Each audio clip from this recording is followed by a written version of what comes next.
నమస్తే, welcome to Shri fiber news. ముందుగా హెడ్లైన్స్. వైసీపీ నేతలపై ముఖ్యమంత్రి Chandrababu fire. Deputy CM Pawan Kalyan లక్ష్యంగా గొడ్డలి పార్టీ దుష్ప్రచారం చేస్తుందని ఆగ్రహం. ఉప ముఖ్యమంత్రి పవన్ కళ్యాణ్ను మర్యాదపూర్వకంగా కలిసిన సినీ నటుడు రామ్ చరణ్. దాదాపు 20 నిమిషాల పాటు బాబాయ్తో సందడి. కృష్ణా జిల్లాలో పర్యటించిన మంత్రి నారా లోకేష్. రాష్ట్రంలో మత్స్యకార కుటుంబాలకు ప్రజాప్రభుత్వం అన్ని విధాలుగా అండగా ఉంటుందని వ్యాఖ్య. కలియుగ దైవం శ్రీ వెంకటేశ్వర స్వామి ప్రసాదాన్ని అపవిత్రం చేశారు. ఈ ఘాతకాలు బయటపడడంతో ప్రజలను మభ్యపెట్టేందుకు గొడ్డలి పార్టీ నాయకుడు దేవాలయాల చుట్టూ తిరుగుతున్నారని సీఎం చంద్రబాబు ఎద్దేవా చేశారు. మిత్రుడు డిప్యూటీ సీఎం పవన్ కళ్యాణ్ లక్ష్యంగా గొడ్డలి పార్టీ దుష్ప్రచారం చేస్తూ పనిగట్టుకుని కుట్రలు చేస్తోందని ఆయన ధ్వజమెత్తారు.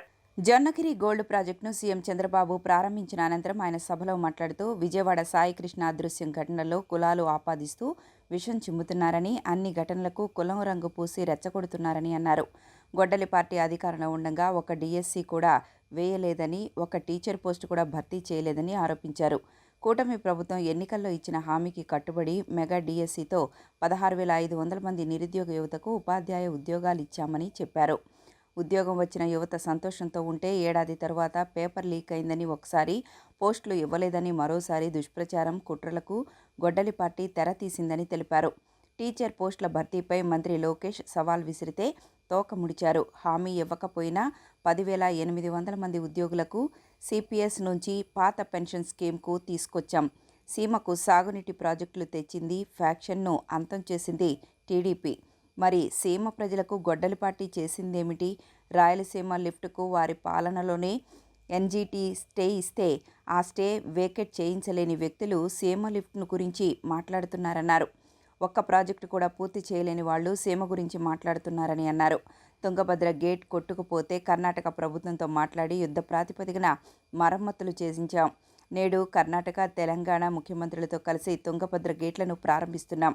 రాష్ట్రానికి పరిశ్రమలు, ఆదాయం తేవాలని మేము రెయింబౌళ్లు ఆలోచిస్తుంటే గొడ్డలి పార్టీ మాత్రం రాత్రి పగలు కుట్రలు, కుతంత్రాలు చేస్తూ రాష్ట్రాన్ని కులం, మతం, వర్గాల వారీగా విడదీసేలా విషం చిమ్ముతోందని ఆయన ధ్వజమెత్తారు. నేను ఒక విషయం మీ అందరికీ చెప్పాలి. ఇక్కడుండే మనమందరం వెంకటేశ్వర స్వామిని కలియుగ దేవుడిగా ఆరాధిస్తున్నామా లేదా తమ్ముళ్ళు అని అడుగుతున్నా. ఆరాధిస్తున్నాం అంటే చేతులు పైకెత్తండి.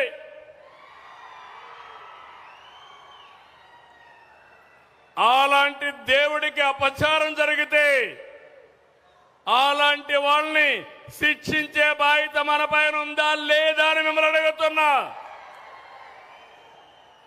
వెంకటేశ్వర స్వామి లడ్డు తయారు చేసే నెయ్యిలో కల్తీ ఏమనాలి? గట్టిగా పట్టుకుంటే ఇప్పుడు దొంగ నాటకాలు ఆడుతూ దేవాలయాల చుట్టూరు తిరుగుతున్నాడు గొడ్డలి పార్టీ నాయకుడు. అవునా కాదా తమ్ముళ్ళు అని మిమ్మల్ని అడుగుతున్నా. నువ్వు దేవాలయాల చుట్టూ తిరగాల్సిన పని లేదు. నువ్వు నమ్ముకున్నటువంటి మతాన్ని నువ్వు ఆరాధించి మాకు నష్టం లేదు. కానీ వెంకటేశ్వర స్వామి జోలుకొచ్చి దేవాలయాల పైన దాడులు చేస్తే కబద్దారు గుర్తుపెట్టుకోండి, మేము కాపాడుకునే శక్తి మాకుంది. అవునా కదా తమ్ముళ్ళని మిమ్మల్ని అడుగుతున్నా. ఏమో మా ఆడబిడ్డలను మిమ్మల్ని అడుగుతున్నా. దేవుణ్ణే కాపాడలేకపోతే మనకు భవిష్యత్తు ఏముంటుందని మిమ్మల్ని అడుగుతున్నా. అందుకనే నేను ఎప్పుడు కూడా వేరే మతాలను ద్వేషించను. కానీ నేను నమ్ముకున్న దేవుడు, నాకు ప్రాణభిక్ష పెట్టిన దేవుడు, నాకు పునర్జన్మ ఇచ్చిన దేవుడు అప్రతిష్ట పాలు చేయాలంటే క్షమించాలన్నా తమ్ముళ్ళని అడుగుతున్నా. అందుకే మిమ్మల్ని అందరిని అడుగుతున్నా. ఈరోజు కూడా చూసా, ఒంగి దండాలు పెడుతున్నాడు దేవాలయాలకు పోయి. నువ్వు ఎన్ని దండాలు పెట్టినా ఎవరైనా సరే దేవుడు మీద నమ్మకుండే ఏ వ్యక్తి నీకు మీ పార్టీకి సహకరించరని చెప్పి కూడా నేను మీకు తెలియజేస్తున్నా. నేను మీ అందరికీ హామీ ఇస్తున్నాను. రాయలసీమలో దేవాలయాలున్నాయి. ఆధునిక దేవాలయాలన్నీ ఇరిగేషన్ ప్రాజెక్టులు ఉన్నాయి. గండెకోట లాంటి బ్రహ్మాండమైన టూరిస్ట్ హబ్ కూడా ఉంది. ఇవన్నీ చేసి ఈ రాష్ట్రాన్ని ఒక ఆదర్శంగా తయారు చేసే బాధ్యత, మా తమ్ముళ్లకు ఉద్యోగాలు కల్పించే బాధ్యత, సంపద సృష్టించే బాధ్యత ఈ ప్రభుత్వానిదని మీ అందరికీ హామీ ఇస్తున్నా.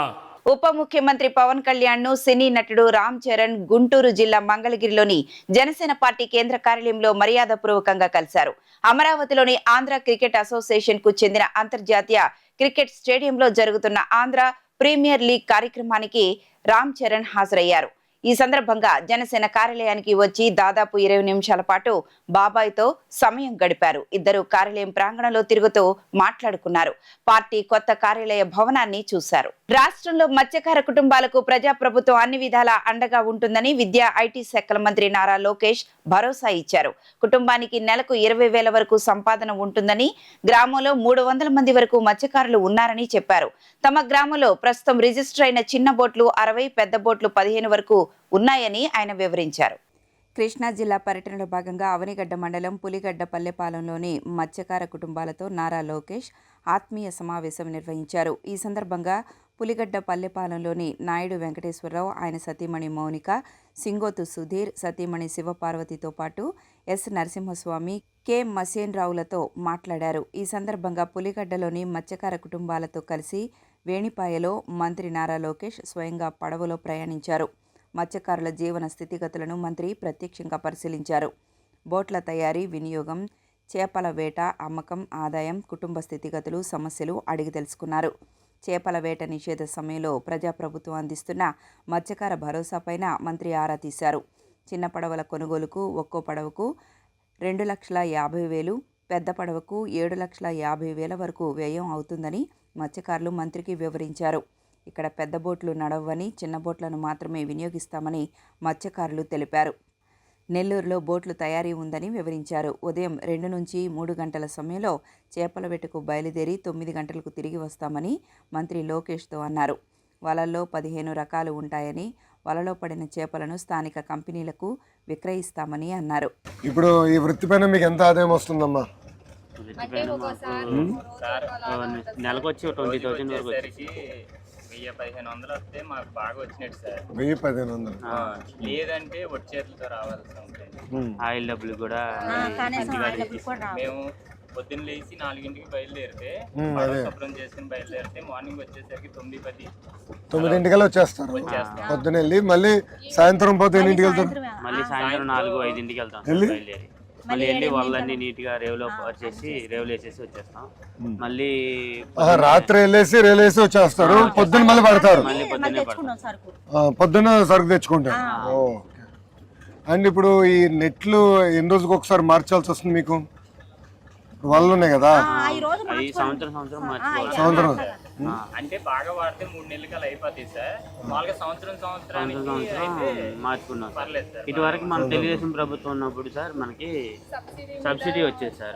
వలల పైన సబ్సిడీ వచ్చేది, ఇది కూడా వచ్చే బోట్ల పైన కూడా వచ్చేది. ఇంజిన్ ఇట్లన్నిటికీ సబ్సిడీ వచ్చేది సార్. ఇప్పుడు రీసెంట్ గా ఏమీ లేదు. మాకు వాటి వల్ల కొంచెం నష్టం స్టార్ట్ చేయాలి.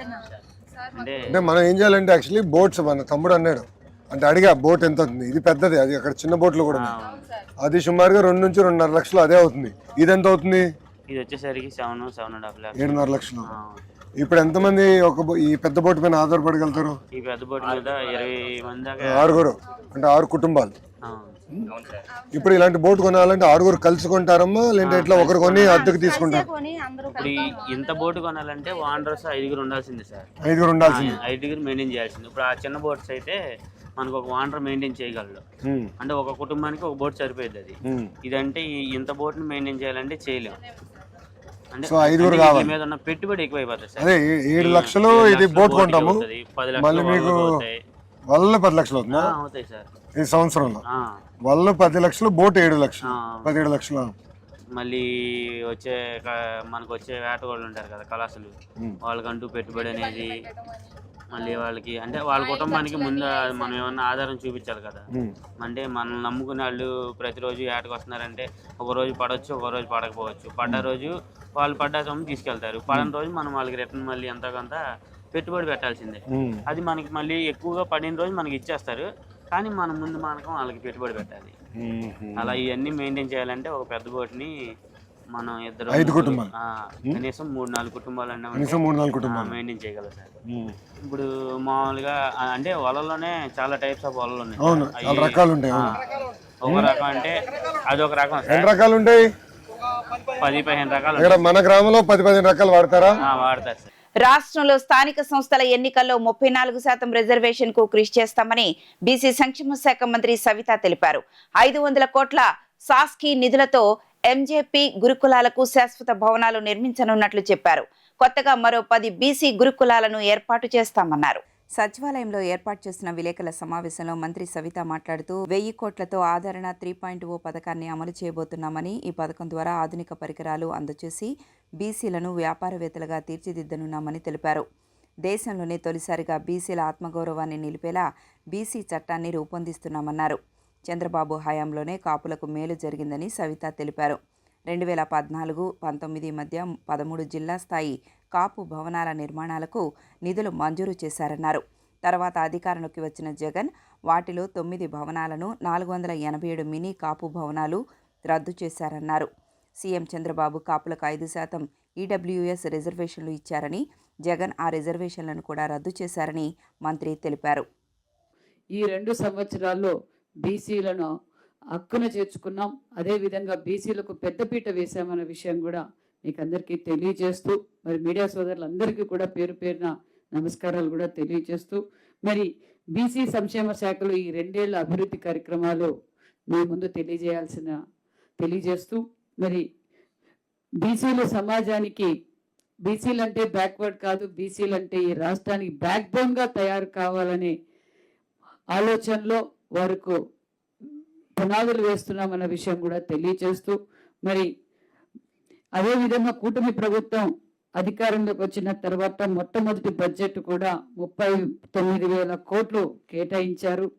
అదేవిధంగా రెండో బడ్జెట్లో మరి 47,000 కోట్లు కేటాయించడం, మూడో బడ్జెట్లో 51,000 కోట్లు కేటాయించి మరి ప్రథమ భాగం, మరి సింహ భాగం బీసీలకే కేటాయించారన్న విషయం కూడా తెలియజేస్తూ, అదేవిధంగా ఇది బీసీల పట్ల కూటమి ప్రభుత్వం ఉన్న చిత్తశుద్ధి అని మరొక్కసారి నిరూపించుకున్నామన్న విషయం కూడా తెలియజేస్తున్నాం. ముఖ్యంగా మరి బీసీలకు మరి ఈ రాష్ట్రానికి బ్యాక్ బోన్గా తయారు కావాలి అంటే వారికి మంచి పునాదులు వేయాలి. ఆ పునాదులు ముఖ్యంగా ప్రథమైనది విద్య కాబట్టి విద్య పైన మరి ఎక్కువగా ఫోకస్ చేస్తూ, మరి ఈరోజు రాష్ట్రంలో ఉన్న ఎంజేపీ గురుకుల పాఠశాలలు 109 గురుకుల పాఠశాలలు ఉన్నాయి. అందులో బాలికలు 53, మరి బాయ్స్ వచ్చి 56 ఉన్నాయి. సుమారుగా 50,000 మంది విద్యార్థులు చదువుతున్నారు. మరి కొత్తగా మరి ప్రజాప్రతినిధులు, బీసీ సంఘాలు వారు కోరిక మేరకు, ఎందుకంటే ఎంజేపీ స్కూల్స్కి చాలా డిమాండ్ ఉంది, మరి చాలా ప్రెషర్స్ ఉన్నాయి, పిల్లలకి నాణ్యతమైన విద్య కావాలి అంటే గురుకుల పాఠశాలలు మరిన్ని కావాలని మరి కోరిక మేరకు, మరి గతంలో 14-19లో 107 ఉండేటివి, మరి ఈ ప్రభుత్వం వచ్చిన తర్వాత మరి గతంలో 2 శాంక్షన్ చేశాం. మళ్ళీ ఇప్పుడు 10 గురుకుల పాఠశాలలు కూడా నిన్నటి రోజు కేబినెట్ లో కూడా ఆమోదించడం అయినది విషయం కూడా మీకు తెలియజేస్తూ, మరి ఆ 10 గురుకుల పాఠశాలల్లో మరి సుమారుగా 5,000 మంది విద్యార్థులకు మరి అవకాశం కల్పించవచ్చన్న విషయం కూడా మీకు తెలియజేస్తూ, మరి అంతేకాకుండా మరి ప్రస్తుత పోటీ ప్రపంచం తగ్గట్టుగా సాంకేతిక బోధనం కూడా మరి అందజేస్తున్నాం. మరి ఒక పక్క ఎంజేపీ స్కూల్స్ కి కంప్యూటర్స్, ఇన్వర్టర్స్, వసతుల కోసం కూడా సుమారుగా 25 కోట్ల రూపాయలతో వసతుల కోసమే ఏర్పాటు చేశాం.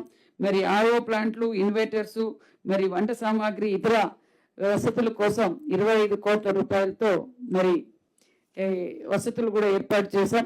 మరి నిజంగానే మా డిపార్ట్మెంట్కి మరి ప్రత్యేకమైన ధన్యవాదాలు కూడా తెలియజేస్తున్నాం. ఎందుకంటే మరి ఈ ఏడాది 10th నంబర్ 1 ఏదంటే ఎంజేపీ గురుకుల పాఠశాల 10th 96.02%, ఇంటర్లో 94% బీసీ బిడ్డలు మరి సాధించారు, మరి రిజల్ట్స్ సాధించారు. ఫలితాల్లో MJP Tollywood global star Ram Charan మంగళగిరిలో సందడి చేశారు. ఆంధ్ర ప్రీమియర్ లీగ్ చివరి దశ పోటీల ప్రారంభోత్సవానికి ఆయన ముఖ్య అతిథిగా హాజరయ్యారు. ఈ సందర్భంగా మంగళగిరిలోని ఏసీఏ అంతర్జాతీయ క్రికెట్ స్టేడియంలో ఏపీఎల్ ట్రోఫీని, జట్ల జెర్సీలను ఆయన ఆవిష్కరించారు. ఈ సందర్భంగా రామ్ చరణ్ మాట్లాడుతూ ఏపీఎల్ యువ క్రికెటర్లకు ఒక గొప్ప అవకాశమని ప్రశంసించారు. రాష్ట్రంలో కొత్త ప్రతిభను వెలికితీయడానికి ఇలాంటి లీగ్లు ఎంతో దోహదపడతాయని అన్నారు. టోర్నీలో పాల్గొంటున్న క్రీడాకారులందరికీ ఆయన శుభాకాంక్షలు తెలిపారు. రామ్ చరణ్ రాకతో స్టేడియంలో సందడి వాతావరణం నెలకొంది. ఈ కార్యక్రమం అనంతరం Bhimavaram bulls, capital Amaravati Royals జట్ల మధ్య మ్యాచ్ ప్రారంభమైంది. టాస్ గెలిచిన క్యాపిటల్ అమరావతి రాయల్స్ జట్టు బ్యాటింగ్ ఎంచుకుంది. ఈ కార్యక్రమంలో కేంద్ర సహాయ మంత్రి భూపతిరాజు శ్రీనివాస్ వర్మ, ఏసీఏ అధ్యక్షుడు కేశినేని శివనాథ్, ఏసీఏ కార్యదర్శి సానా సతీష్, ఎమ్మెల్యే వెనిగండ్ల రాము తదితరులు పాల్గొన్నారు. 5 ఏళ్ల జగన్ ప్రభుత్వ హయాంలో 9 సార్లు విద్యుత్ ఛార్జీలు పెంచితే కూటమి ప్రభుత్వం వచ్చిన 2 ఏళ్లలో ఒక్క రూపాయి కూడా పెంచలేదని విద్యుత్ మంత్రి గొట్టిపాటి రవికుమార్ తెలిపారు. రాబోయే 3 ఏళ్లలో కూడా ఛార్జీలు పెంచబోమన్నారు. సచివాలయంలో ఏర్పాటు చేసిన విలేకరుల సమావేశంలో మంత్రి గొట్టిపాటి రవికుమార్ మాట్లాడుతూ అదనపు ఖర్చుల పేరిట వినియోగదారులపై భారం వేసే ట్రూ-అప్ విధానానికి స్వస్తి పలికి దేశంలోనే తొలిసారిగా యూనిట్కు 13 పైసల మేర ట్రూ డౌన్ అమలు చేసి సామాన్యుడికి ఊరటనిచ్చామని తెలిపారు. అదే సమయంలో 2026-27 సంవత్సరానికి సంబంధించిన 15,790 కోట్ల ఆదాయ లోటును ప్రభుత్వం భరిస్తోందని, అలాగే 2019-20 నుంచి 2023-24 వరకు పంపిణీ సంస్థలకు సంబంధించిన 4,497 కోట్ల ట్రూ-అప్ బాధ్యతలను కూడా ప్రభుత్వం స్వీకరించిందని చెప్పారు. తద్వారా ప్రజలపై అదనపు భారం పడకుండా చూడగలిగామని తెలిపారు. అసమర్థుడు సీఎం అయితే రాష్ట్రం ఎలా నష్టపోతుందో చెప్పడానికి 2019-24 నడుమ విద్యుత్ శాఖ విషయంలో అప్పటి ముఖ్యమంత్రి జగన్ తీసుకున్న అనాలోచిత నిర్ణయాలే నిదర్శనమన్నారు. రాష్ట్ర విభజన తర్వాత అధికారం చేపట్టిన సమర్థుడైన నాయకుడు చంద్రబాబు తన విజన్తో ఏపీని మిగులు విద్యుత్ రాష్ట్రంగా మారిస్తే అసమర్థుడైన సీఎం ఆ తర్వాత అధికారంలోకి వచ్చి శాఖను నష్టాల పాలు చేశారని ధ్వజమెత్తారు. జగన్ రెడ్డి అసమర్థత, అనాలోచిత నిర్ణయాలతో విద్యుత్ శాఖ 19-24 కాలంలో కేస్ స్టడీగా తీసుకోవచ్చు. అంత వ్యవస్థను అన్నింటిని కూడా సర్వనాశనం చేశాడనమాట. 9 సార్లు విద్యుత్ ఛార్జీలు పెంచాడు. 32,000 కోట్ల భారం ప్రజల మీద వేశాడు. దానికి ప్రధాన కారణం బహిరంగ మార్కెట్లో విద్యుత్తు విపరీతంగా కొనుగోలు చేయటం, అధిక రేట్లు కొనుగోలు చేయటం వల్ల డిస్కమ్లు విపరీతంగా ప్రజల మీద భారం వేసి వీళ్ళు చేసిన అనైతిక నిర్ణయాలతోటి చాలా నష్టపోయి ప్రజల మీద భారం వేయాల్సి వచ్చింది. అదే కాకుండా 5 ఏళ్లలో విద్యుత్ సంస్థలపై దాదాపు 49,596 కోట్లు అప్పులు చేశాడు. అదే కాకుండా ఆయన కాలంలో ముఖ్యమంత్రిగా జగన్మోహన్ రెడ్డి ఉన్న కాలంలో వీటీపీఎస్ 800 మెగావాట్లు ఉంటే దాన్ని 5 నెలల పాటు లేట్ చేయటం, కన్స్ట్రక్షన్ పూర్తి చేసి విద్యుత్ తయారీలోకి తీసుకురావాల్సిన దాన్ని లేట్ చేయటం వల్ల, దాదాపు ఆలస్యం అవటం వల్ల 7,000 కోట్లు ఈ సంస్థ మీద భారం పడింది. కృష్ణపట్నం థర్మల్ ప్లాంటు 44 నెలలు ఆలస్యం చేశాడు. దానివల్ల 5,900 కోట్ల పైన భారం పడింది. వీటీపీఎస్ కానీ కృష్ణపట్నం ప్రాజెక్టు వల్ల మొత్తం నష్టం 13,000 కోట్ల పైన. ఆయన సరైన టైంలో వాటిని అందించలేకపోవడం, 800 మెగావాట్లు ఉత్పత్తి సామర్థ్యాన్ని అందించలేకపోవడం వల్ల ఈ అన్నిటిని కూడా విపరీతమైన నష్టం జరిగింది. అదేవిధంగా పోలవరం విద్యుత్ కేంద్రం ఉంది. 2023 నాటికి అందుబాటులో రావాల్సిన దాన్ని రివర్స్ టెండరింగ్ పేరుతో దాన్ని ఆలస్యం చేయటం వల్ల దాదాపు చాలా పెద్ద ఎత్తున నష్టం జరిగింది. దాదాపు 4,737 కోట్ల ఆదాయాన్ని మనం నష్టపోయాము. దాదాపు 960 మెగావాట్లు ఉత్పత్తి సామర్థ్యం ఉన్న ప్లాంట్ని మనం సరైన టైంలో అవగాహన లేకపోవటం వల్ల, రీటెండరింగ్ అని చెప్పి వాటి వల్ల పూర్తిగా నష్టపోవాల్సి వచ్చింది. దాని మీద కూడా చాలా పెద్ద ఎత్తున నష్టపోవటం జరిగిందనమాట. ఇవన్నీ చూసుకుంటే వినియోగదారుల పైన అధిక భారం కింద దాదాపు 32,000 కోట్ల 166 రూపాయలు పైన వినియోగదారుల మీద భారం పడింది. విద్యుత్ సంస్థల్లో అప్పులు పెరుగుదల దాదాపు 49,596 కోట్లు నష్టం కలిగింది. పరిపాలనా లోపాల వల్ల 47,741 కోట్ల రూపాయలు నష్టం జరిగేది. టోటల్గా 1,29,503 కోట్లు జగన్మోహన్ రెడ్డి ప్రభుత్వంలో సరి అయిన నిర్ణయాలు తీసుకోవటం కానీ, విద్యుత్ వ్యవస్థను సర్వనాశనం చేయడం కానీ, అధిక రేట్లతోటి పైన విద్యుత్తును కొనుగోలు చేయడం కానీ, మన సిస్టమ్స్ని, జనరేషన్ సిస్టమ్స్ని ఆపటం కానీ, వీటన్నిటి వల్ల పూర్తిగా నష్టాల్లోకి వెళ్ళి దాదాపు 1,29,503 రూపాయలు లాస్లోకి వచ్చిందనమాట. అదేవిధంగా చంద్రబాబు గారి నేతృత్వంలో గ్రీన్ ఎనర్జీ రంగంలో ఆంధ్రప్రదేశ్ అప్పటికి మొదటి స్థానంలో ఉంది. విజన్ కారణంగా, చంద్రబాబు నాయుడు గారి విజన్ కారణంగా ఎనర్జీ రంగంలో పారిశ్రామికవేత్తలు చాలా పెద్ద ఎత్తున పెట్టుబడి పెట్టారు మన దగ్గర. కేవలం 1,342 మెగావాట్లుగా ఉన్న గ్రీన్ ఎనర్జీ సామర్థ్యాన్ని ఆయన టైంలో, చంద్రబాబు నాయుడు గారి టైంలో 7,716 మెగావాట్లకు చేరింది. దాదాపు క్లీన్ ఎనర్జీ దేశంలో ఎక్కలేని విధంగా మనం తీసుకొచ్చాం. దాదాపు ఇంత పెద్ద ఎత్తున క్లీన్ ఎనర్జీ వచ్చింది. మద్యం కుంభకోణానికి సంబంధించిన హవాలా వ్యవహారంపై ఈడీ చేపట్టిన చర్యలు రాష్ట్రాన్ని దిగ్భ్రాంతికి గురి చేస్తున్నాయని AP biodiversity board chairman Neelayapalem Vijay Kumar ఆవేదన వ్యక్తం చేశారు.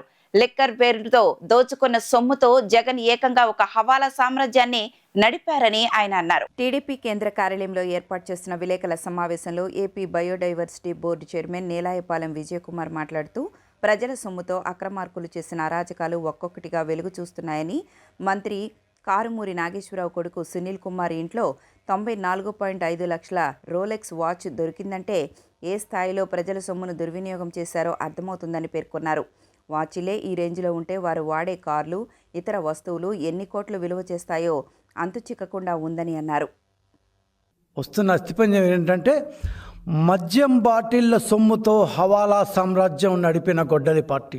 మద్యం బాటిళ్ల సొమ్ముతో హవాలా సామ్రాజ్యం నడిపిన సామ్రాజ్యం అంటే 100 రూపాయలు, 200 రూపాయలు, 1000 రూపాయలు, 10,000, లక్షలు అయితే సామ్రాజ్యాలు కావుగా, ఖచ్చితంగా 100 కోట్లు అయితేనే సామ్రాజ్యాలు అవుతాయి, హవాలా సామ్రాజ్యాలు అవుతాయి. అట్టా అంటే హవాలా సామ్రాజ్యం ఒకటి ఉంది అని కేంద్ర ప్రభుత్వం ఆధ్వర్యంలో ఉన్న enforcement directorate, ED enforcement directorate వెలికి తీస్తోంది. తాజాగా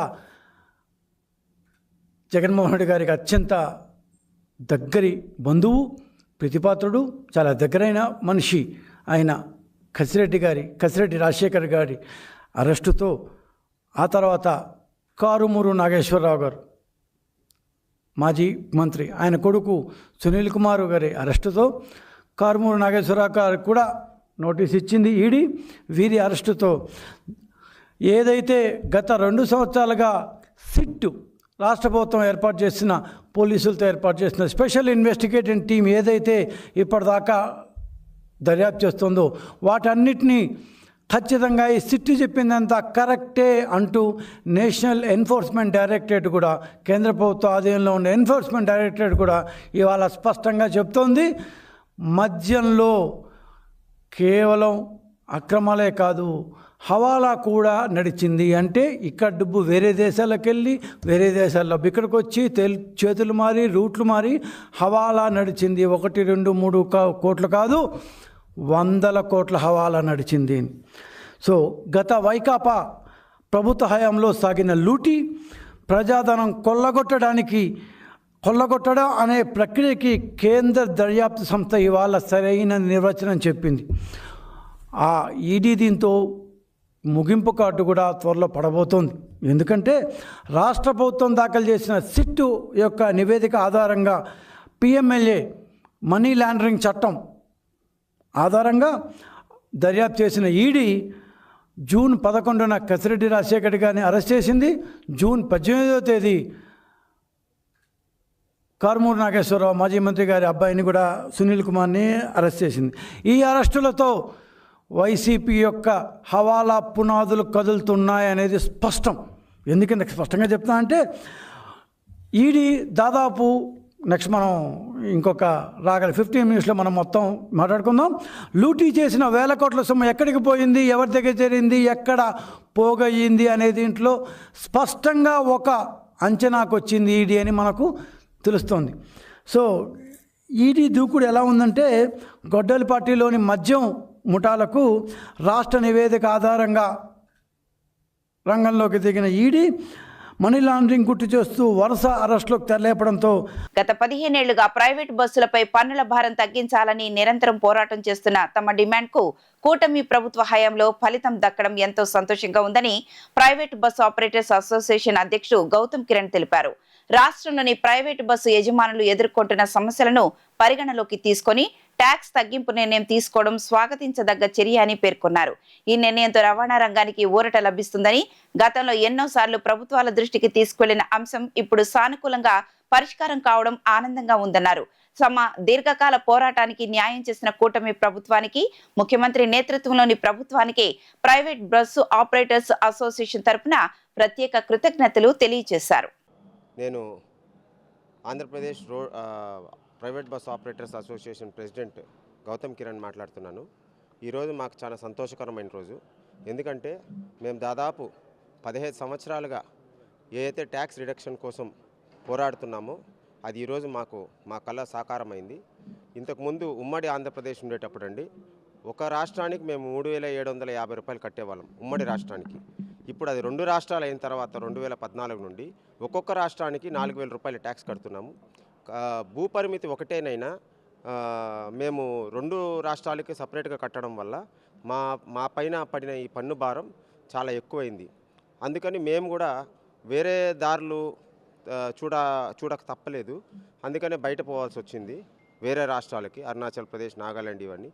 ఇప్పుడు ప్రభుత్వం దీన్ని చాలా ఇబ్బందికరంగా ఉన్న సిచ్యువేషన్ అని చెప్పి తీసుకొని మమ్మల్ని పిలిచి, మీరైతే బండ్లు ఇక్కడికి చేసుకోవాలంటే ఏం కావాలంటే కొద్దిగా ట్యాక్స్ తగ్గించమని అడిగాము.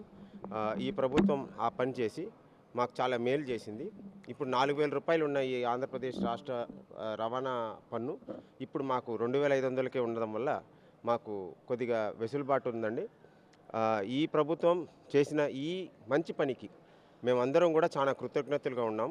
ముఖ్యమంత్రి చంద్రబాబు నాయుడు గారు అయితేనేమి, ఉప ముఖ్యమంత్రి పవన్ కళ్యాణ్ గారు అయితేనేమి, మా యువ నాయకుడు లోకేష్ గారు, అట్లాగే మా రవాణా శాఖ మంత్రి రాంప్రసాద్ రెడ్డి గారు, అలాగే మా రవాణా శాఖ కూడా దీనికోసం చాలా ప్రయత్నం చేసింది. ఈరోజు మాకు మంత్రి రాంప్రసాద్ రెడ్డి గారు పిలిచి చాలా తీపి కబురు చెప్పడం వల్ల మేమంతా చాలా సంతోషకరంగా ఉన్నామండి.